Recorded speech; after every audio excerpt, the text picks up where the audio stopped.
روزہ صرف اکل و شرب سے رک جانے کا نام نہیں ہے، یہ اپنے کانوں کو بھی روزہ دار بنانا ہوتا ہے، اپنی زبان کو بھی روزہ دار بنانا ہوتا ہے، اپنی آنکھوں کو بھی روزہ دار بنانا ہوتا ہے۔ تمہارا ایک ایک عمل، تمہارا ایک ایک رویہ، تمہاری ایک ایک حرکت، تمہاری ایک ایک سکنت روزے سے ہو جائے تو یہ پورا جسم سر سے لے کر پاؤں تک جب روزہ دار ہوگا تو پھر وہی روزہ ہے جس کے بارے میں فرمایا گیا ان اللہ و ملائکتہ یصلون علی المتسحرین۔ سنو اگر روزہ ہو تو پھر اس کا جمال کیا ہے، اس کا پروٹوکول کیا ہے۔ فرمایا اللہ روزہ رکھنے کے لیے جو سحری کرنے بیٹھتے ہیں ان پہ رحمتوں کا نزول فرماتا ہے کہ یہ بندہ اب روزہ رکھنے لگا ہے، اب اس کی آنکھ نہیں بھٹکے گی، اب اس کا خیال نہیں بہکے گا، اب اس کی سوچوں میں آوارگی نہیں آئے گی، اب اس کی زبان جھوٹ نہیں بول سکتی، یہ غیبت نہیں کر سکتی، یہ کسی کا برا نہیں سوچ سکتا، اس کے اٹھنے والے قدم خیر کی طرف ہی جائیں گے اور اس کے اٹھنے والے ہاتھ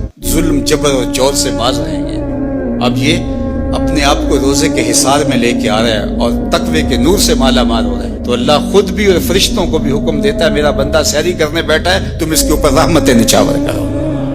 کیا لمحے ہوتے ہیں جب اللہ رحمتیں بندوں کے اوپر نچاور کر رہا ہوتا ہے۔ لیکن جس نے روزہ صرف بھوک اور پیاس کا ہی رکھا، روزے کی مقصدیت کو ہی نہ سمجھا، تو اللہ کے محبوب کا فرمان سن لیجئے۔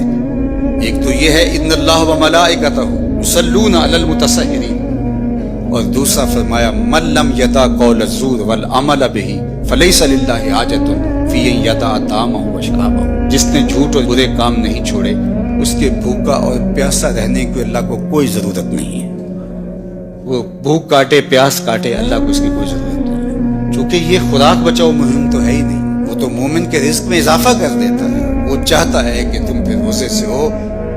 اللہ اکبر۔ فرمایا روزہ دار جب کسی سے بات کرے اور وہ آگے سے الجھ نہ چاہے تو فرمایا روزہ دار آگے سے ایک ہی جملہ بولے انی صائم، میں روزہ رکھا ہوا ہے۔ تو جب میں روزہ رکھا ہوا ہے تو تم لڑنا چاہتے بھی ہو تو میں نہیں لڑ سکتا۔ اللہ اکبر۔ یہ ذات کی لڑائی ہے، یعنی اپنی ذات کے لیے میں نہیں لڑ سکتا، اور اللہ کے لیے اگر تلوار اٹھانے کی بات ہو پھر بدر والوں کو دیکھ لو، حالت روزہ کے اندر بھی اللہ کے دین کے پرچم کو کیسے اونچا کرتے ہیں۔ تو تقویٰ کیا ہے؟ تقویٰ اپنے آپ کو ان گناہوں سے بچانا ہے جو اللہ جل شانہ کی ناراضگی کا سبب و ذریعہ ہوتے ہیں۔ سورہ طلاق میں ارشاد فرمایا وَمَن يَتَّقِ اللَّهَ يَجْعَل لَّهُ مِنْ أَمْرِهِ يُسْرًا۔ جو تقویٰ اختیار کرتا ہے پھر اللہ جل شانہ اس کے کام آسان فرما دیتا ہے، زندگی سوکھی ہو جاتی ہے۔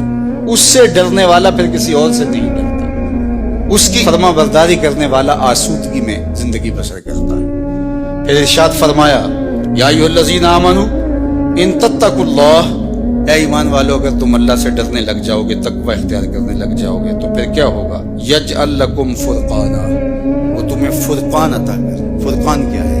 حق و باطل میں تمیز کرنے کی صلاحیت نصیب ہو جانا، اچھائی برائی میں نکھیڑا کرنے کی صلاحیت کا مل جانا۔ کئی لوگوں کو ساری زندگی معرفت ہی نہیں ہو پاتی کہ اچھائی کیا ہے اور برائی کیا ہے۔ میں نے پڑھے لکھے لوگوں کو بھی دیکھا ہے کہ ایک جاہل بابے کے جا کے قدموں میں بیٹھے ہوئے ہوتے ہیں۔ ایسے لوگ کہ جو اچھے مسلمان تو دور کی بات ہے، اچھے انسان کہلانے کے بھی لائق نہیں ہیں، جنہوں نے جنابت کا غسل بھی نہیں کیا ہوتا، تو کچھ لوگ ان کو بھی اللہ کا ولی سمجھ رہے ہوتے ہیں۔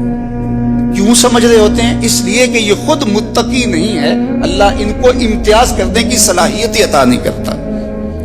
تو فرمایا کہ اگر کوئی تقوی کے نور سے مالا مال ہو جاتا ہے اللہ اس کو فرقان عطا کرتا، اور یہ بہت بڑی دولت اللہ کسی بندے کو عطا فرمائے، اور وہ کیا ہے؟ حق اور باطل میں تمیز کی صلاحیت، خیر اور شر میں امتیاز کی صلاحیت۔ یہ اللہ اس شخص کو عطا فرماتا ہے جو اتقاء کے نور سے مالا مال ہوتا ہے۔ وَيُكَفِّرْ عَنْكُمْ سَيِّئَاتِكُمْ، اللہ تقوی کی برکت سے تمہارے سارے گناہوں کو معاف بھی فرما دیتا ہے، تمہیں ستھرائیاں دے دیتا ہے۔ وَيَغْفِرْ لَكُمْ، اور اللہ تمہیں معاف بھی فرما دیتا ہے اور تمہیں غفران و رحمت کے پردوں میں بھی ڈھانپ لیتا ہے۔ وَمَن يَتَّقِ اللَّهَ يَجْعَل لَّهُ مَخْرَجًا، جو اللہ سے ڈرنے لگ جاتا ہے، تقوی اختیار کرنے لگ جاتا ہے، اللہ اس کے لیے مخرج پیدا کر دیتا ہے۔ کچھ لوگ مصیبت میں پھنستے ہیں پھر ساری زندگی اس سے نکل ہی نہیں پاتے۔ اللہ فرماتا ہے جو تقوی اختیار کرتا ہے مشکلوں سے نکلنے کا اسے ہم راستہ عطا فرماتے ہیں۔